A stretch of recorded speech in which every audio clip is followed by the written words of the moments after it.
The Indian pied Myna, also known as the Asian pied starling, it is known for its unique and particular preening habitats, which play a crucial role in maintaining its plumage and overall health. Preening is essential for birds to keep their feathers clean, aligned, and in top condition for flight. The Indian pied Myna uses its beak to comb through its feather, carefully removing dirt, dust, and parasites that could compromise its ability to fly or insulate it properly. This process also helps in spreading natural oils from a gland near the base of its tail, which keeps the feathers waterproof and enhances their flexibility.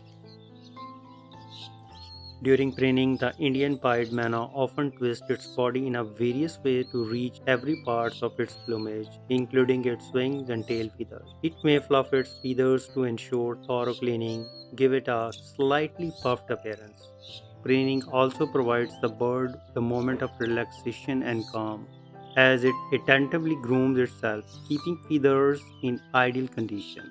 These grooming sessions often occur in calm and secure spots, such as tree branches or other places where the Myna feels safe from predators. In social setting, the Indian pied Myna may also engage in mutual preening with its mate or other members of its flock, strengthening social bonds. This behavior not only fosters connection within the group but also offers an extra layer of feathers maintenance, especially in areas that are difficult to reach individually. Through regular preening, the Indian pied Myna maintains its striking black and white plumage, staying agile and ready for flight at any moment.